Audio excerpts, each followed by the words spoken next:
Buenos días, hoy nos encontramos en la capital minera Cerro de Pasco, en la Universidad Daniel Arcíes Carrión, con la ingeniera de Seguridad y Salud Ocupacional, Helen Fonseca. Ingeniera, ¿qué le pareció el primer congreso de minería aquí en el Perú? Me parece muy importante poder tener este tipo de espacios dentro de la cual pueden haber ponentes, también estudiantes, donde pues afianzan sus conocimientos o amplían sus conocimientos en el tema de minería, en el tema de seguridad, que es una parte bastante fundamental, siendo el sector de minería un sector bastante crítico en seguridad. Entonces es bastante importante tener estos espacios del Congreso. ¿Qué recomendaciones nos haría para impulsar el Congreso el próximo año? Claro, de repente establecer más alianzas estratégicas con diferentes partes de nuestro país, no solamente en Pasco, sino también hay otros sectores, ¿no? Por ejemplo, otras regiones, Arequipa, etcétera, donde puedan tener también mayor alianzas ahí. Según la ponencia, muy interesante y atractiva, ingeniera. Más bien agradecerle por la participación aquí y pues preguntarle ¿cuál es la experiencia, ¿no?, que usted ha afrontado en situaciones de crisis mediante seguridad y salud en el trabajo? Claro. Bueno, en el tema de pandemia fue una crisis bastante relevante a nivel nacional. Entonces ahí, por ejemplo, en las empresas donde estuve laborando se tuvo un apoyo bastante importante en el apoyo emocional, el apoyo psicológico hacia los trabajadores.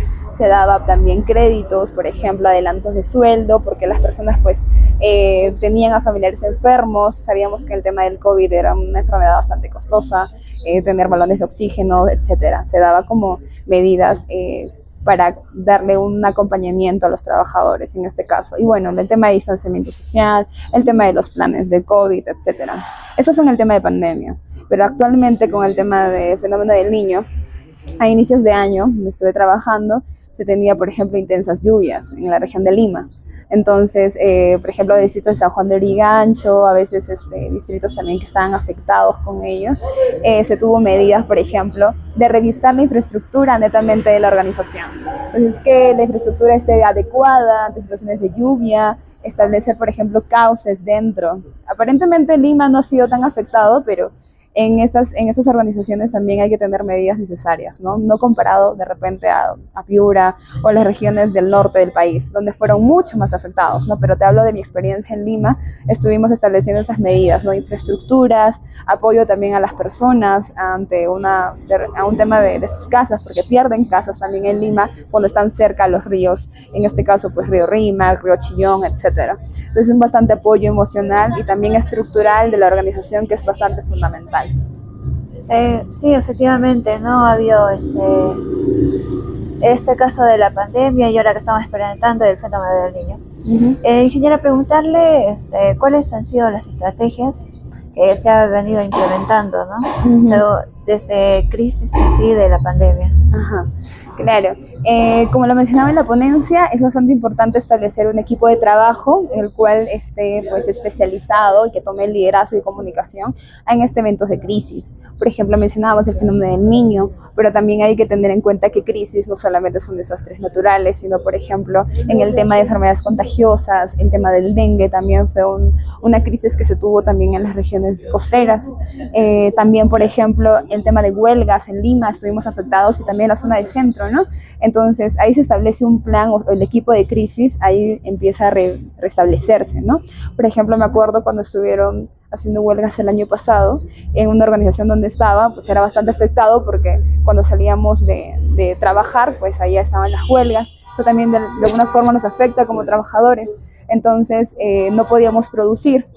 Entonces ahí el equipo de crisis liderado por el gerente industrial tuvo ahí la idea pues de generar, por ejemplo, buses de acercamiento o si no, establecer rutas para estos buses para que no se vean afectados, ¿no? También trabajadores con una flexibilidad de horarios para también poder apoyarlos. En el sector minero, ¿qué estrategias se ha venido implementando? Bueno, el sector minero es un poco más crítico, no solamente en la parte de seguridad, sino también en la parte del fenómeno del Niño, ¿no? Como mencionaba en la ponencia, el fenómeno del Niño también afecta mucho más a las organizaciones que están de alguna manera expuestas, ¿no? Sabemos que las minas son tajo abierto, subterráneo, entonces, por ejemplo, en el tajo abierto, ¿cómo podemos de repente mitigar ante intensas lluvias, ¿no? Entonces, ahí hay, por ejemplo, estrategias que abarcan cada compañía minera, por ejemplo, también el tema del transporte a su personal, de repente abarcan el tema de otras rutas, como mencionaba, ¿no? Similar a la parte de manufactura, pero tiene que ser un poco más estricta, ¿no? En Lima, pues, no se ve tan afectado, se puede establecer rutas un poco más directas, pero, por ejemplo, en el sector de mina, ¿no? Los buses o los transportes del personal tienen que establecer rutas a veces que no son tan accesibles. Entonces, también un apoyo entre, por ejemplo, el gobierno regional, ¿no? Oye, mira, apóyame, gobierno, para poder yo establecer rutas adecuadas para mis trabajadores.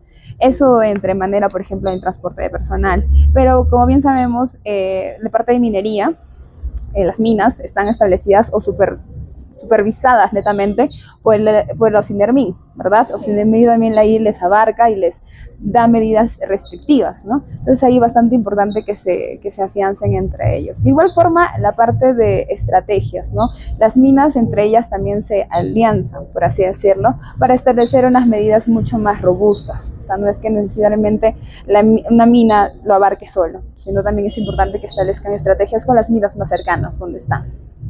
Compartir información y ver medidas efectivas. Exactamente. Ingeniera, según su experiencia, ¿qué métodos ha implementado esto respecto a lo emocional de los trabajadores, ¿no? Y psicológicamente? Claro, en la parte emocional, por ejemplo, se da unas capacitaciones, ¿no? Capacitaciones e difusiones a los trabajadores.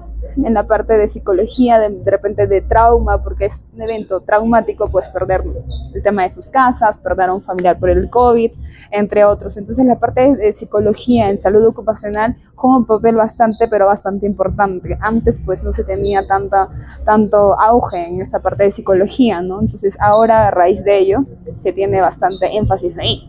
Otra medida pues abarca la parte de psicología organizacional, establecer pues líneas telefónicas ante pues eventos de desastres, pues las personas se empiezan a comunicar con psicólogos para que tengan un apoyo emocional ahí. También pues reuniones entre equipos de trabajo, eso también afianza bastante importante. El trabajador se siente bastante entendido y siente la empatía que tiene la organización ante un evento de crisis. He visto también, y hay en minería, antes de trabajo, por ejemplo, para que entre en operación minera, juegos, ¿no? Entonces, ¿qué tan importante es eso? Claro, el tema de las pausas activas, por así decirlo, ¿no? Pausas activas no solamente va con un tema de evento de crisis o manejo de crisis, sino también nos ayuda a poder tener un tema de relajación. Sabemos que las actividades mineras son mucho más complicadas y mucho más críticas que industrias manufactureras, por ejemplo. Entonces, son actividades que hacen que el trabajador desgaste más, por ejemplo, su energía física. Entonces ahí las pausas activas en el sector de minería es bastante importante. Hacen un tema de relajación, no solamente es para divertirse, sino también por un tema ergonómico, ¿no? Tenemos personas también que hacen trabajos pues horas y horas, ¿no? Entonces el tema de ergonomía, hacer unas pausas, relajaciones musculares, establecer, por ejemplo, pausas directamente a la actividad que va a realizar el trabajador. No es tampoco realizar pausas activas porque queremos realizar pausas activas, claro, sino tiene que ser directamente a la actividad. Si yo de repente hago trabajos, por ejemplo, que utilizo bastante la mano, la muñeca, yo voy a hacer pausas activas directamente de mis muñecas, por ejemplo, ¿no? Sí. Entonces van a ser direccionadas y específicamente a lo que yo voy a estar realizando, mis actividades. En un sector específico. Ajá, exactamente. ¿Cuál sería la implementación de una gestión para evitar estas crisis? O sea, una antes, ¿no? Exactamente, sí. Algo que mencionaba en la conferencia también era la importancia de tener planes preventivos. El tema del plan de contingencia son planes que ya son reactivos. Entonces, estos planes de hecho sí nos ayudan bastante cuando hay un impacto, ¿no? Un impacto del riesgo. O sea, por ejemplo, cuando nos impactamos con terremotos, cuando impactamos con incendios, etcétera. Pero es bastante importante tener planes preventivos y ahí abarca el tema del plan de continuidad del negocio o planes preventivos, que nos ayuda bastante a poder evitar que justamente nos impacte este riesgo. Entonces es bastante importante establecer que las empresas o organizaciones tengan estos planes de continuidad o estos planes preventivos en cada una de las empresas, para de repente no tener que lamentarnos ante otros eventos catastróficos. Muchas gracias, ingeniera. Y por último, ¿cuáles serían las medidas preventivas que le diría al público para evitar estas crisis? Claro. Una de las medidas, pues, por ejemplo, el tema del fenómeno del niño que ya está pronto a pasar, es el tema de las casas, ¿no? Hay que ver la infraestructura de nuestras viviendas también, el tema de los accesos, de qué manera yo podría evacuar ante un tema de inundación. Entonces, por ejemplo, en la parte sierra también se tiene bastante el tema de los drenajes, ¿no? ¿Serán suficientes estas medidas?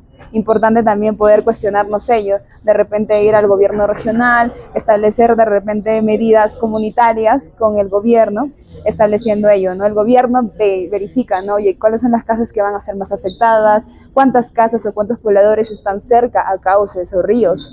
Entonces eso también es bastante importante, ¿no? Recomendaciones es comunicarlo, ¿no? El tema de los pobladores o los mismos trabajadores también, que comuniquen cuáles son las deficiencias, ¿no? Porque el gobierno puede establecer medidas, etcétera, pero qué mejor de repente una persona que está viviendo, ¿no? Cerca de ellos, o sea, y ve el tema de su infraestructura de su casa. Entonces es bastante poder comunicar acerca de cuáles son los posibles riesgos, pero antes de ello tiene que recibir de repente una capacitación acerca de cuáles son los riesgos, identificación de peligros, evaluación de riesgos. Entonces es bastante importante ello. Sí, entonces para una mejoría continua necesitamos estar en comunicación con el gobierno regional, con las personas y justamente con estas organizaciones, ¿no? Exactamente, sí. Bueno, ingeniera, muchas gracias por la participación aquí en el primer Congreso Peruano de Minería y pues esperamos recibirla, ¿no? En los años posteriores. Muchas gracias. Hasta luego.